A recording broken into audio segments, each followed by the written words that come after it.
என் அன்பு சகோதர சகோதரிகளே, ஆண்டவராகிய இயேசு கிறிஸ்துவின் நாமத்தில் என் அன்பின் வாழ்த்துக்கள். இன்றைய முத்து மூலமாய் உங்களை சந்திப்பதில் மகிழ்ச்சி அடைகிறேன்.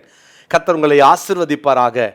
நாம் உற்சாகத்தை குறித்து நாம் தியானிக்கிறோம். நாம் உற்சாகமாய் அங்கே ஸ்தோத்திரம் செலுத்த அழைக்கப்படுகிறோம் என்று நேற்று தினத்தில் சொன்னேன். பிரியமான தேவனுடைய பிள்ளைகளே, உற்சாக பலி நமக்கு தேவை. உற்சாகமாய் பலி செலுத்த வேண்டும். அதில் எந்த விதமான கலப்படமும் அல்லது குறைவும் இருக்கக்கூடாது. கர்த்தர் நல்லவர். பிரியமான தேவனுடைய பிள்ளைகளே, சங்கீதக்காரன் 51 சங்கீதம் 12 அவர் சொல்லுகிறார், உற்சாகமான ஆவி என்னை தாங்கும்படி செய்யும்.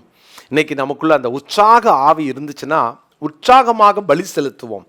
அதாவது ஸ்தோத்திர பலி செலுத்துவோம். பிரியமானவர்களே, நம்முடைய ஸ்தோத்திர பலியில் உற்சாகம் இருக்கணும். இரண்டாவது, இன்றைக்கு இன்னொரு வசனத்தை உங்களுக்கு நான் காண்பிக்க விரும்புகிறேன். 2 கொரிந்தியர் 9 அதிகாரத்தின் 7வது வசனம். 2 கொரிந்தியர் 9 அதிகாரம் 7 வசனம். அவன் விசனமாயும் அல்ல கட்டாயமாயும் அல்ல, தன் மனதில் நியமித்தபடியே கொடுக்க கடவன். உற்சாகமாய் கொடுக்கிறவனிடத்தில் தேவன் பிரியமாய் இருக்கிறார்.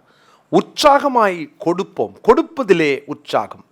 ஒரு கொடுப்பதிலே நம்முடைய வாழ்க்கையில் நம்ம கொடுக்கிறோமா? தேவன் கிறிஸ்தவர்களுடைய ஆராதனையினுடைய ஒரு அங்கம் கொடுப்பது. கொடுப்பதை குறித்து நிறையா பேசுவாங்க. கொடுப்பதை குறித்து தவறான வியாக்கியானங்கள் கொடுக்கறது உண்டு.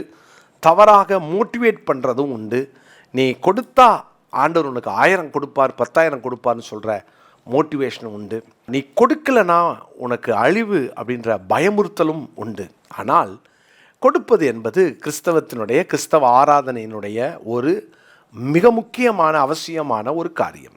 இதில் எந்த மாற்று கருத்தும் இல்லை. ஆண்டவர் சொல்றார், என் சன்னிதானத்துக்கு வரும்போது வெறும் கையாய் வரக்கூடாது என்று சொல்லுகிறார். பொதுவாகவே நிறைய பேருடைய மனதில் இருக்கிற எண்ணம் என்னன்னா, நான் கொடுக்குறேன்னே இந்த காணிக்கை என்ன ஆகும், இந்த காணிக்கை எங்கே போகும், இந்த காணிக்கை ஒழுங்காக செலவு பண்ணுவாங்களா அப்படின்ற ஒரு பயம்.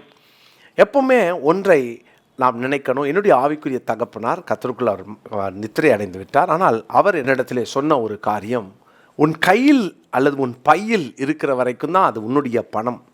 எப்பொழுது காணிக்கை என்று நீ ஆண்டவருக்கு கொடுத்து விட்டாயோ அப்பொழுது அந்த வினாடியிலிருந்து அது கர்த்தருடையது. தவறாய் பயன்படுத்தினால் அதற்குரிய தண்டனை, அதற்குரிய பலன் நிச்சயமாய் அவர்கள் அனுபவிப்பார்கள். எனவே ஒவ்வொரு பைசாவுக்கும் நம்ம ஜாக்கிரதையாக செலவு பண்ணணும், கவனமாக இருக்கணும். பணம் இருப்பதனால ஊதாரித்தனமாய் செலவு பண்ணவும் கூடாது. பணம் இருப்பதினாலே நான் மற்றவர்களை மதிக்காமல் போயிடவும் கூடாது. ஏன்னா ஒவ்வொரு பைசாவும் கர்த்தருக்குரியது. தேவன் கொடுத்தார். அதை தேவன் கொடுத்ததினாலே நான் அவருக்கு அதிலே நன்றி உணர்வோடு கொடுக்கிறேன். கொடுத்தால் கொடுப்பார் என்று கொடுக்கக்கூடாது. கொடுப்பதினால் எனக்கு ஏதோ ஒன்று கிடைக்குன்ற ஒரு எதிர்பார்ப்பு நம்ம இருக்கக்கூடாது. அதை தாண்டி எனக்கு கொடுத்ததினால் நன்றி உணர்வோடு நான் கொடுக்குறேன். அந்த நன்றி உணர்வு வந்தால் தான் உற்சாகமாக கொடுக்க முடியும். பிரியமானவர்களே, இன்றைக்கி நமக்கு அந்த நன்றி உணர்வு உண்டா? ஆண்டவருக்கு உண்மையான அந்த மனம், ஆண்டவரே என்னை எப்படியெல்லாம் நடத்துனீங்க, எப்படியெல்லாம் தாங்குனீங்க, எவ்வளவு நெருக்கத்தில் என்னை காத்தீங்க, எவ்வளவு கஷ்டத்தில் என்னை அருமையாய் நடத்துனீங்களே. நன்றி உணர்வு. அந்த நன்றி உணர்வுக்காக தான் ஆண்டவருக்கு நம்ம காணிக்க கொடுக்கணும். அதுதான் முறை, அதுதான் தேவனுடைய எதிர்பார்ப்பு. ஆண்டவர் நம்மிடத்திலே கேட்பது அதுதான். நன்றி நிறைந்த இருதயம் இருந்தால் உற்சாகமாய் நாம் கொடுப்போம். அதனால தான் இங்கே சொல்கிறாரு, உற்சாகமாய் கொடுக்கிறவனிடத்தில் தேவன் பிரியமாய் இருப்பார். பிரியமானவர்களே, ஆண்டவருக்கு நம்ம கொடுக்கும்போது எப்படி கொடுக்குறோம்? உற்சாகமாக கொடுக்குறோமா? நீங்கள் எஸ்ராவின் புஸ்தகத்தில் 8 அதிகாரத்தின் 28 வசனத்தை நீங்கள் வாசிப்பீர்கள் என்றால், எஸ்ரா 8:28 நான் வாசிக்கிறேன். அவர்களை நோக்கி, நீங்கள் கர்த்தருக்கு பரிசுத்தமானவர்கள், இந்த பனிமுட்டுகளும் உங்கள் பிதாக்களுடைய தேவனாகிய கர்த்தருக்கு மன உற்சாகமாய் செலுத்தப்பட்ட இந்த வெள்ளியும் இந்த பொன்னும் பரிசுத்தமானவைகள்.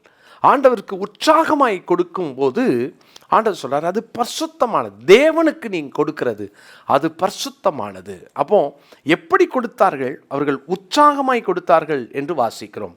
அந்த மன உற்சாகம் நமக்கு இருக்கணும். ஆண்டவர்கிட்ட ஒருவேளை உங்கள்கிட்ட இல்லை, கொஞ்சம் தான் இருக்குதா, சரி இவ்வளோதானே இருக்குது அப்படின்னு நீங்கள் அதில் வேதனையோடு அல்லது கொடுத்து தான் ஆகணுன்ற கடமையோட ஒரு நாளும் கொடுக்காதீங்க. அது ஒரு நாளும் அங்கீகாரமாக மாறாது. கொடுக்கும்போது உற்சாக இருதயத்தோடு கர்த்தருக்கு கொடுங்க. ஆண்டவரே நான் எவ்வளவு நன்றி உள்ளவனாக வாழணும் அப்படின்ற அந்த உணர்வோடு ஆண்டவருக்கு கொடுங்க. அதுதான் தேவன் அங்கீகரிப்பார். அதை தான் கர்த்தர் எதிர்பார்க்கிறார்.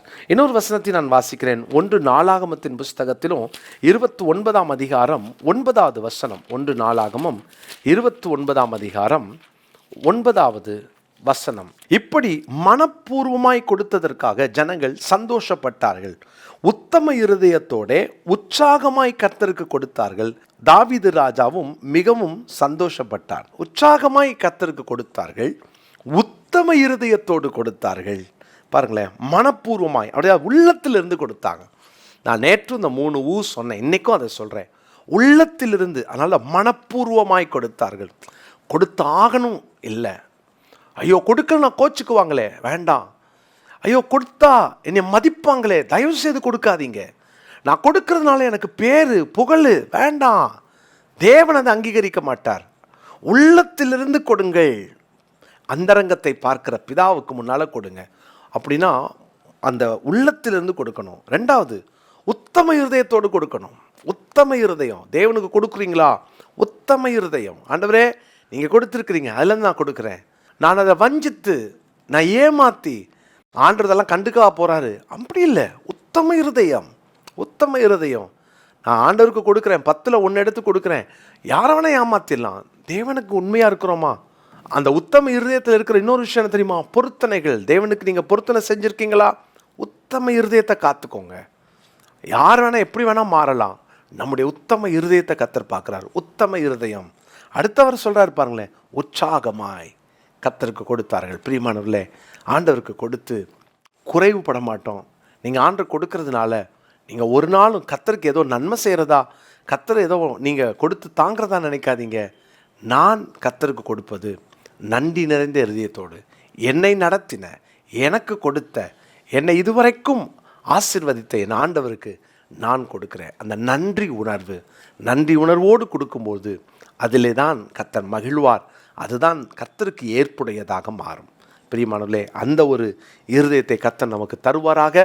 இந்த நாளுக்குரிய மனப்பாட வசனத்தை குறித்து கொள்ளுங்கள். 2 கொரிந்தியர் 9:7. 2 கொரிந்தியர் 9ஆம் அதிகாரம் 7ஆம் வசனம். தேவனுக்கு கொடுத்து தேவனை கனப்படுத்துவோம். கர்த்தர் நம்மை ஆசீர்வதிப்பார். ஜெபிப்போம். நல்ல தகப்பனே, நன்றியோடு ஸ்தோத்திரிக்கிறோம். உமக்கு கொடுக்க எங்களுக்கு ஒரு பாக்கியத்தையும் வாய்ப்பையும் தந்திரே, உமக்கு நன்றி செலுத்துகிறோம். கொடுக்கிற நாங்கள் எப்போதும் உற்சாகமாக உள்ளத்திலிருந்து உத்தம இருதயத்தோடு நாங்கள் கொடுக்க எங்களுக்கு கற்றுக் கொடுத்தீர். எங்களை அர்ப்பணிக்கிறோம். இந்த வார்த்தையின்படியே கொடுக்க ஆண்டவரே, தொடர்ந்து நாங்கள் உமக்கு கொடுத்து பழக எங்களுக்கு கிருபை தாரும். ஆண்டவரே, ஒருவேளை பொருத்தனை செஞ்சு நாங்கள் அதை நிறைவேற்றாமல் விட்டிருந்தா எங்களை மன்னியும். பொருத்தனையிலே உண்மையாய் உத்தமமாய் இருக்க எங்களுக்கு உதவி செய்யும். இயேசுவின் மூலம் ஜெபிக்கிறோம் நல்ல பிதாவே, ஆமென். பிரியமானவர்களே, உங்களை அன்போடு வாழ்த்துகிறேன். விங்ஸ் ஆஃப் விக்டரி IAS அகாடமியை குறித்து சில காரியத்தை உங்களோடு பகிர்ந்து கொள்ள விரும்புகிறேன். 2025-26 ஆகிய இந்த ஆண்டுக்கான UPSC தேர்வுக்கான ப்ரிலிம்ஸ் மெயின்ஸுக்கான அட்மிஷன்ஸ் நடந்து கொண்டிருக்கிறது. மிக குறைந்த ஃபீஸை தான் நாங்கள் வாங்குகிறோம். அதுவும் இந்த வருஷம் நமக்கு கிடைத்திருக்கிற ஃபேக்கல்டிஸ் ஒவ்வொரு ஆண்டும் 2 அல்லது 3 பேர் UPSCயை கிளியர் பண்ணி அவர்கள் நல்ல பதவிகளிலே அமர்ந்திருக்கிறவர்கள். அப்படிப்பட்ட ஒரு நல்ல தலைவர்களை உருவாக்கின ஃபேக்கல்டிஸ் தான் நம்ம இந்த வருஷம் நம்ம எடுத்திருக்கிறோம். எனவே இந்த நாளில் மிக கொஞ்சம் சீட் தான் இருக்கிறதுனால வேகமாக தரிசனம் உள்ள, தேசத்தை கலக்க வேண்டும் என்ற தரிசனம் உள்ள இளைஞர்கள் உடனடியாக கீழே காண்கிற இந்த ஃபோன் நம்பரை குறித்து கொண்டு நீங்கள் இதில் இணைய அப்ளிகேஷன்ஸை உடனே ஃபில் பண்ண உங்களை அன்போடு கேட்டுக்கொள்கிறேன். முதல்ல வரவங்க அப்ளிகேஷன் போடுறவங்களுக்கு மட்டும்தான் நம்ம ஹாஸ்டல் ஃபெசிலிட்டியை தர முடியும். மற்றபடி நீங்கள் வந்து டே ஸ்காலராகவும் வந்து படித்து போகலாம். எனவே இந்த ஆண்டு உங்களுக்கு ஒரு பெரிய வாசலை ஆண்டவர் தந்திருக்கிறார். பயன்படுத்தி கொள்ளுங்கள். கர்த்தர் உங்களை ஆசீர்வதிப்பார். God bless you.